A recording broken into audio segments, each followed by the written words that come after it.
Hey everybody, welcome to another episode of Cash That. This is your host, Joe Dellera, and this episode is once again brought to you by our good friends at Rhythm. Rhythm is the #1 AI betting tool in the market. It has modeling, it has projections, it even has those hit rate charts that you know and love. And you can get it all for a week for free or for 25% off your first month on me with the links in the bio. Additionally, we are going to be starting a new show that's coming out today. It's a live show, starts at 6:30 p.m. Eastern time. It's going to be out on the socials. You're going to be able to watch us. It's going to be me and our good friend Andrew Watts at NBA Watts. It is going to be called Coast to Coast, and we're going to break down some of the different injury news that breaks out throughout the day. We're going to be talking about some of our best bets and going through some of that analysis for you. And we're going to even take some questions at the very end. So picks a little bit later in the day. So there's going to be a couple of additional lines. We're going to know a little bit more about some of the injury news, and it's going to be a really fun show. So you can check it out. Check it out on the socials. We will get all that information out to you. It's going to be a lot of fun. Additionally, before we kind of get into this, I am going to be on League Pass tonight for the Pelicans versus the Bucks game. And it's going to be the bet stream with Matt Moore, and we're going to be doing it with DraftKings. And I'm going to put the link in the bio here so that way you know you can just go right to it. It's in the app, the NBA app. You can watch it through League Pass if you have the app on your TV, whatever. We're going to be giving out best bets. We're going to be doing some live look-ins. It's going to be a lot of fun. So be sure to check it out. Tweet at us. It's always a lot of fun. But with that, let's obviously dive into this slate. If you guys have heard me, I just cannot get rid of this cough. It has been the worst thing in the world. So definitely gonna have to rip the inhaler probably tomorrow. That'll be quite the tune-up for the League Pass, right? But let's break down this slate, and we'll get you out of here because we got plenty of content that's going to be out throughout the course of the day. The first game on the slate is the Detroit Pistons versus the Atlanta Hawks. The Hawks are 2.5-point favorites. Zachary Risachet is out. Jalen Johnson is questionable. Trae Young is probable. For this game, I think that one of the major questions that I have is the Hawks moved Onyeka Okongwu into the starting lineup the other day when they played the New York Knicks. I was wondering if that is a move specifically to combat Karl Anthony Towns, or if that's something that they've been thinking about doing and now they've decided to actually do and start having Okongwu in the starting lineup, which I think has kind of been a little bit of a long time coming. I think Okongwu might even be a little bit better of a matchup here against the Detroit Pistons as well. The one player that I am targeting in this game is Ausar Thompson. Ausar Thompson should have plenty of opportunity, especially to clean the glass against an Atlanta Hawks team that plays at one of the fastest paces in the NBA. Thompson's rebounds line is at 4.5 right now, minus 135 at Bet365. I anticipate that this is going to move. There's a line at Caesars at 4.5, minus 160. And there's a 5.5 at plus 124-ish at FanDuel. I like any of those plays, and I'm going to be on Ausar Thompson in this game. Last season, when they played the Hawks, he had 8 rebounds in 2 games. So 2 for 2. He had 8 and 8. I don't even mind taking like an alt here. I don't mind taking, the 6+, like the 4.5 and the 5.5, maybe even a sprinkle on the 7. I think this is a really good opportunity for him. Atlanta is very wing heavy, and Ausar Thompson is pretty much the perfect player to try to combat some of that. We've seen his minutes start to come up, and I think that this is an excellent opportunity for him against an Atlanta team that really likes to push the pace and play fast. So I'm going to be on Ausar Thompson over 4.5 or 5.5 rebounds in this game. The next game that we have is we have the Suns versus the Nets. The Nets are 10.5-point underdogs once again, and this is a back-to-back for them. Ben Simmons was out sick versus the Knicks. Cam Thomas was out with a hamstring.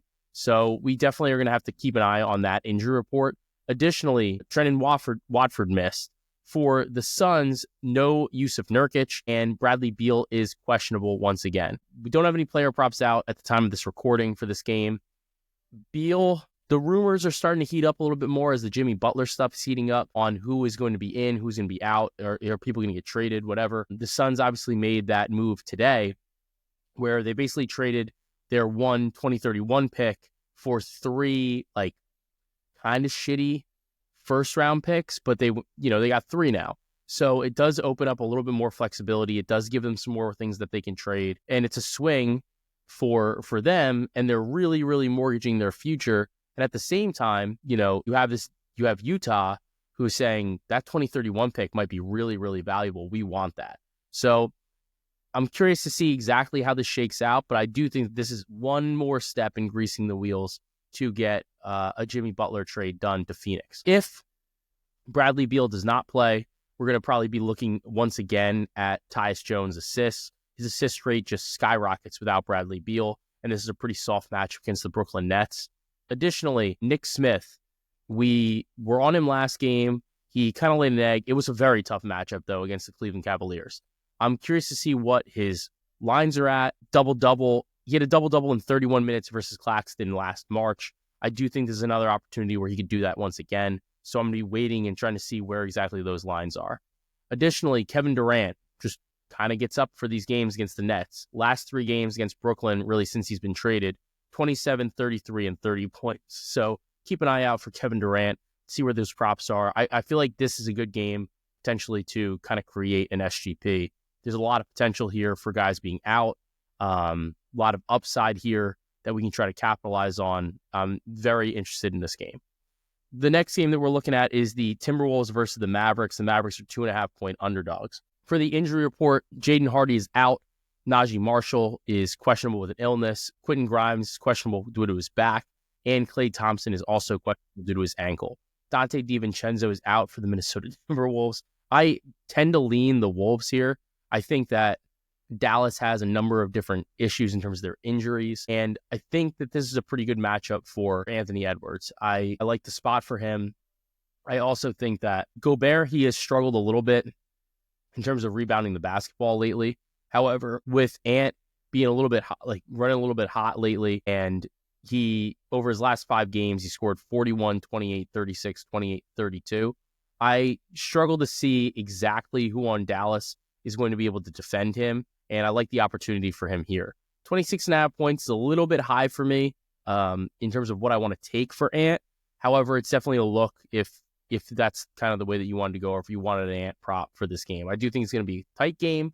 It should be a compelling game, but at the same time, I think that Minnesota should be able to take care of business in this game. And we're seeing the line move in that way, where Minnesota, I think, opened at -1, and now we're already seeing 2.5s in the market. So I don't mind backing Minnesota in the spot. The Utah Jazz are also taking on the not the Minnesota Timberwolves. They're taking on the Oklahoma City Thunder. The Thunder are massive 17.5-point favorites. Jalen Williams is questionable due to his hip injury. Isaiah Hartenstein still out. Probably misses this game, maybe comes back for one more. The Jazz have like nobody. Bryce Sensabaugh is questionable with his ankle. Cody Williams is out. Johnny Juzang's out. Laurie's questionable. John Collins is questionable. And Jordan Clarkson is also out. SGA has been absolutely crushing lately, but this game's probably a blowout, right? I like his over first quarter points. It's at like 10.5. I think that there's a pretty good potential here for that. He has been cruising on that line lately. He really is kind of getting plenty of opportunity here to get started and get these games going because he plays the entire first quarter. Over his last 10 games, right, he has scored 10.5 points in 6 of them, but he's also been doing that. He's also done this now in 6 of his last 8, and one of the misses is at 10.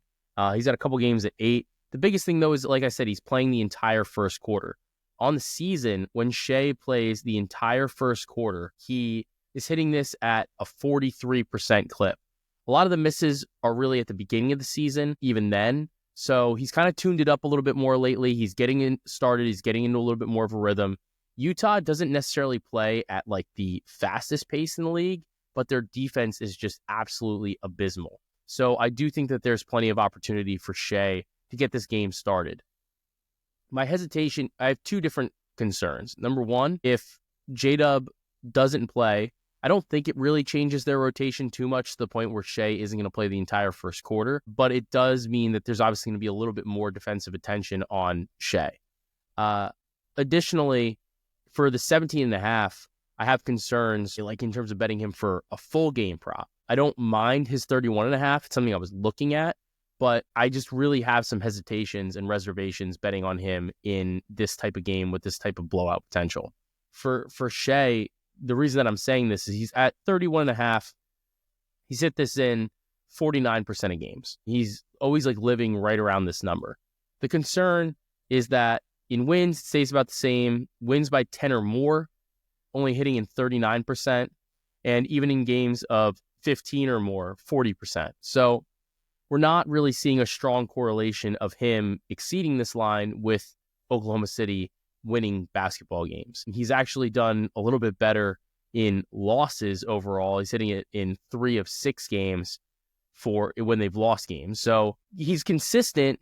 The floor is pretty high, but I do have, like I said, some reservations about backing him too much over the course of the full game. But for a first quarter angle, I definitely could get there, given the fact that he's going to play the entire first quarter. That's just what his typical rotation is. So I like Shea over 10.5 first quarter points. The Hornets play the Grizzlies. This is a 12.5 point spread where the Grizzlies are favored. Gigi Jackson is back for Memphis, so he's getting kind of eased into the rotation. I think that's going to be a great thing for them. Having another creator, another strong defender, it just kind of improves Memphis's depth overall. Mark Williams owes us some fucking coin. He's set at 15.5 points.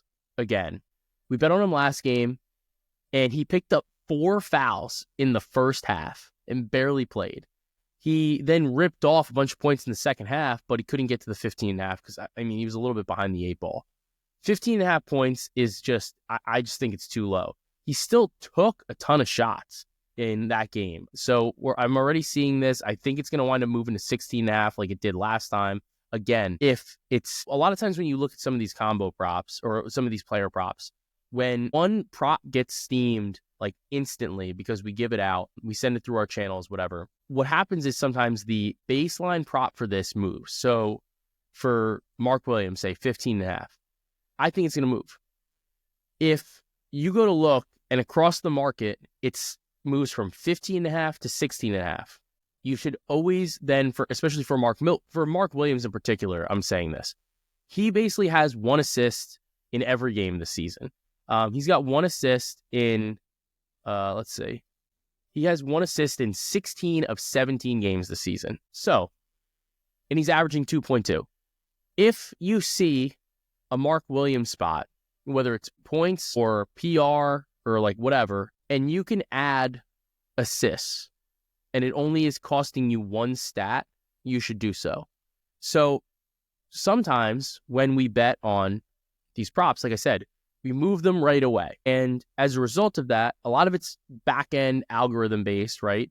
And they're saying like, man, we're taking a lot of action on Mark Williams points, better move it. And it doesn't always trigger the same move across the board for all of his props. And you'll see situations where like, even if the points line moves from 15.5 to 16.5, let's say his points plus assist line is at 17.5.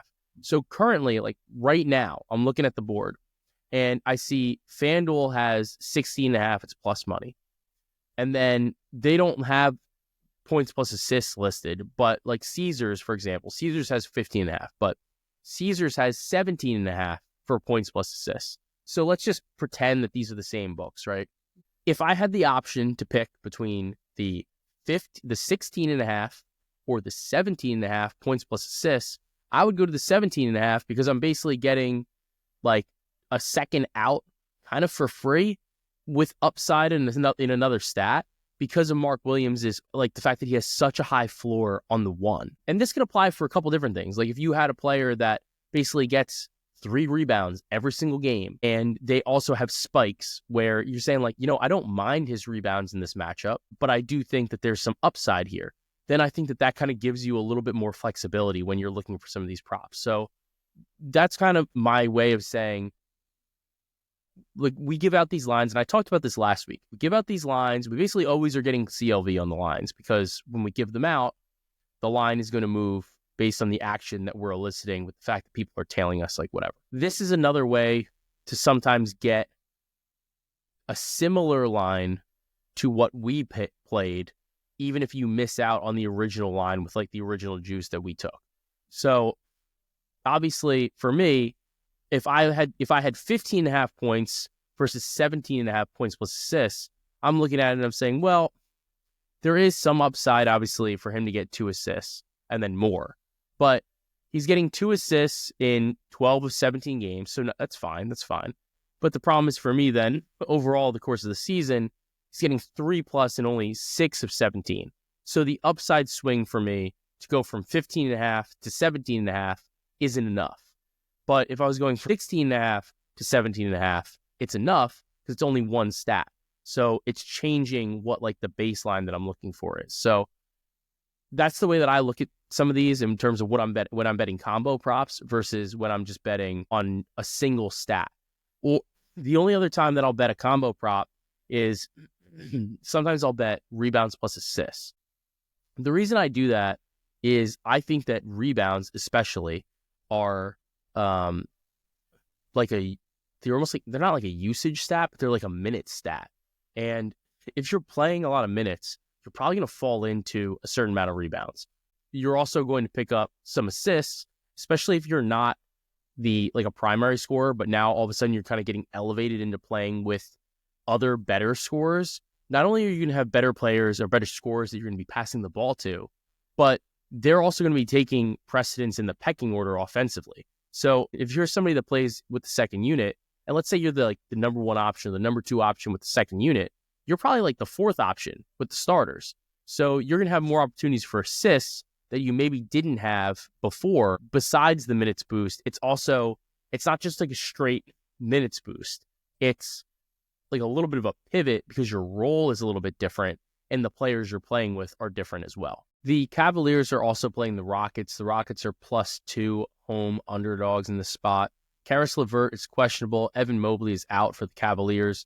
Jabari Smith remains out for the Houston Rockets. And let me tell you, this is going to be a good game.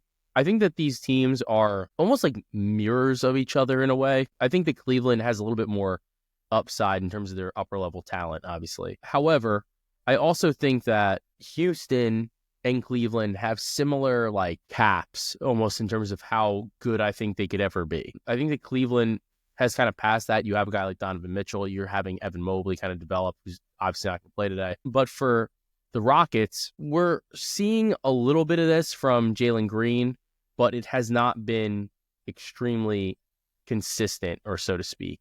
So I do want to see a little bit more of this. His points line is set at 21.5 today. I kind of want to take it. I have to see where this kind of shakes out, but he's hit this in 9 of 10 games, averaging 28.7 points over his last 10. I know that Cleveland is a very tough matchup. However, I do think that he has some opportunity here to go over this based on the fact that Cleveland's a little bit undersized. I think their flexibility is going to be a little bit different without Evan Mobley. And it's going to impact the way that they can play defense overall. This is going to be a great game to watch. I don't really have a lean on the game.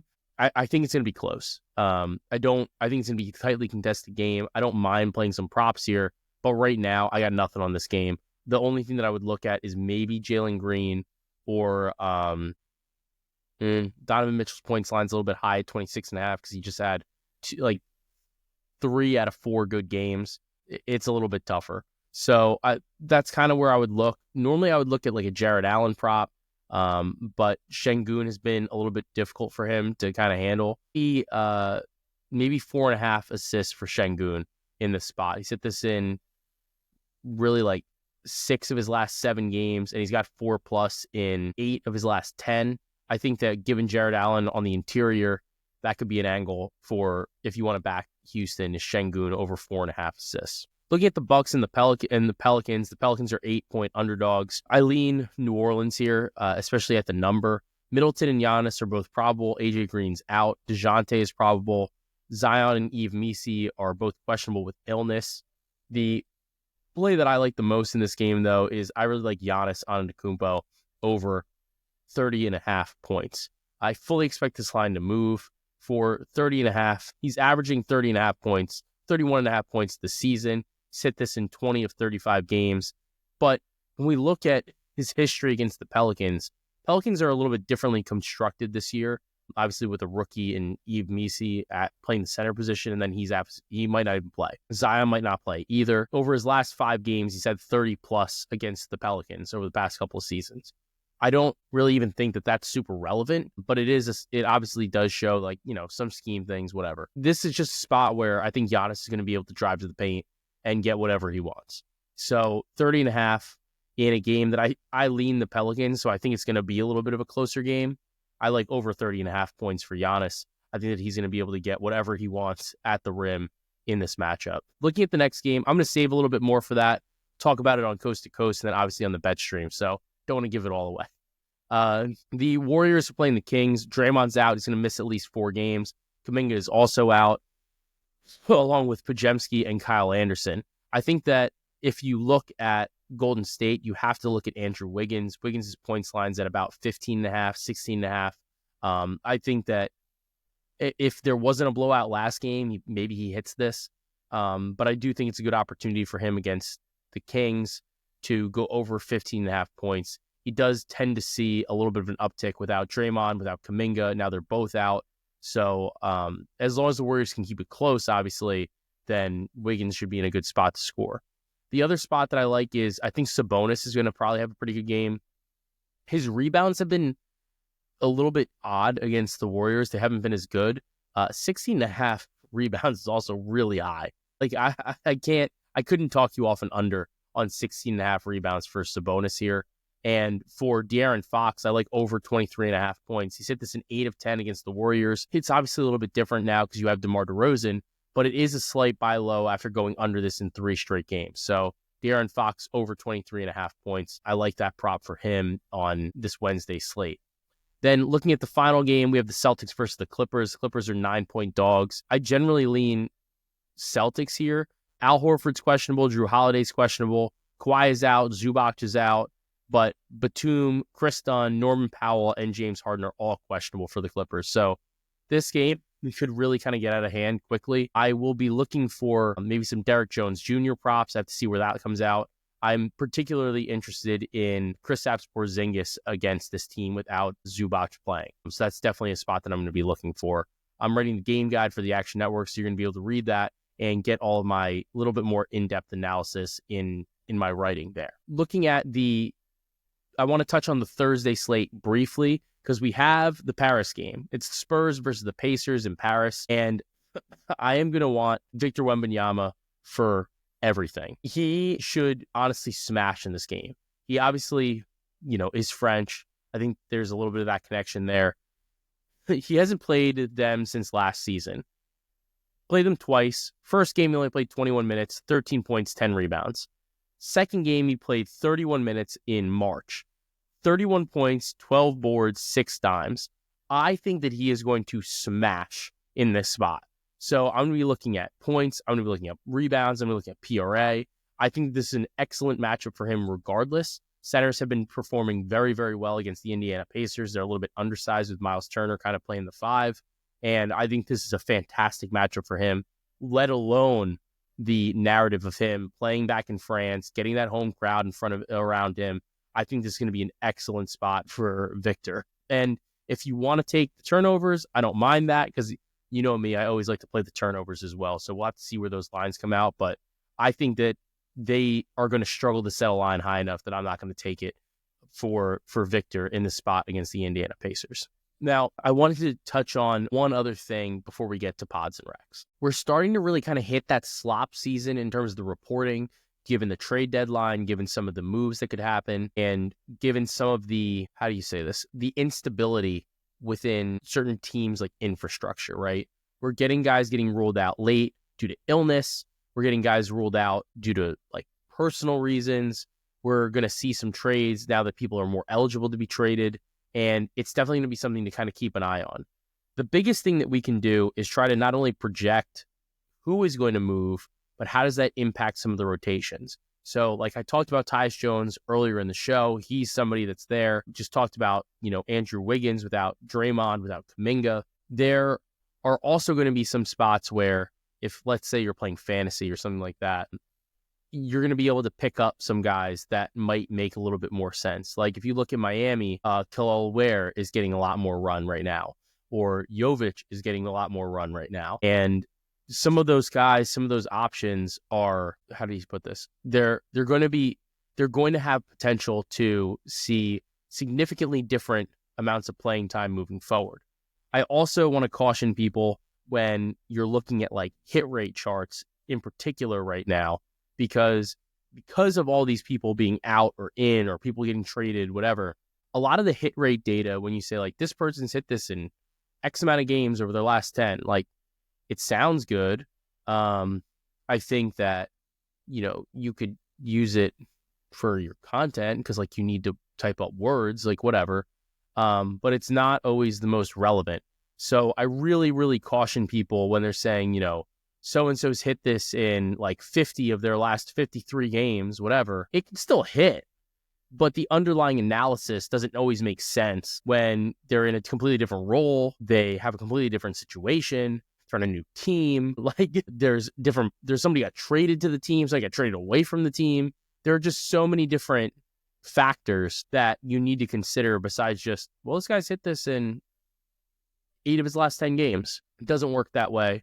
And it's something that you really need to keep an eye on. So, when I'm giving you some of these plays and I'm talking about them, I'm trying to give you as much information as I can in a condensed amount of time about not only what my back end research is, but then also, what some of the information that I'm giving to you and trying to say like, look, this is the way that I see it. This is the way that I'm capping it. And this is why I think it's important in this way, right? And why we can take it. So definitely something to keep in mind. And right now, I think is one of the worst times of the season for that. I think that, if your team is stable, then there's a lot more reason to say, okay, well, now the data that I have half a season of data. This is relevant. That's true. But at the same time, if there are moving pieces, then it's not so true anymore. So just definitely something to keep in mind. I am going to recommend for pods and recs. I'm going to recommend cutting your card. So like I break down the cardboard to put it in the recycling to, put it outside. I today decided to break down in the garage instead of doing it outside. And that was a way better decision given how freaking cold it was. So that's going to be a recommendation. Additionally, I think I'm going to buy salt this time a little bit earlier because I wanted to buy the pet salt for the dogs and couldn't get it at all. Like we ran out, but then I went to the store to buy it. Just couldn't get it. It was insane. Just couldn't get it at all. So that was a little bit tough. So definitely going to recommend buying some salt a little bit earlier, especially if you want the pet salt, which is better for the dogs, like better for your animals, whatever. So definitely going to do that. And what was the last one? There was one more. It's getting late. I am going to recommend, what did I eat today? I did eat something. So I am going to recommend, I made like a wing sauce. And basically, if you guys like Korean fried chicken, you could kind of use this. So my recommendation is, number one, it's Korean fried chicken. It's the best. I don't care what anybody says. The recipe that I used for the wings was basically like I used a gochujang. I used a little bit of mayo. I used sesame oil, threw a little sesame seeds in there, and then I thinned it out a little bit with water. Or you could use like a rice wine vinegar would be fine too. And just kind of mixed it up a little bit. Fantastic. Absolutely fantastic wing sauce. So you could throw a little honey in there. I think that would be good too. That's probably what I'll try the next time. But relatively simple, but definitely gives you a little bit of a different taste for a wing. And like if you like Asian style wings, like the Asian zing, like bullshit that they give you at Buffalo Wild Wings, this is so much better than that. Asian zing is like barbecue sauce with a little bit of lime. Get the fuck out of here. So do it right and use this recipe that I just gave you. Kind of have to measure with your heart. I didn't take any measurements, and measure with your heart, measure with your stomach, and you're not going to go wrong. And, you can't really go wrong once again here with Rhythm. Rhythm is the number one AI betting tool in the market. You can get it for 25% off your first month or first week for free if you want to test it out first and then get it for 25% off your first month with the link in the bio. They make this show possible. They're the best in the business, and they're going to make our next show coast to coast possible as well. So tune in later today. And some of these plays that maybe you're like, I was looking at it and say, well, like I don't really have a line yet. I want to see how the market develops, whatever. Maybe I have a couple more plays for the games tonight. So definitely keep an eye on it, and let's continue to cash that.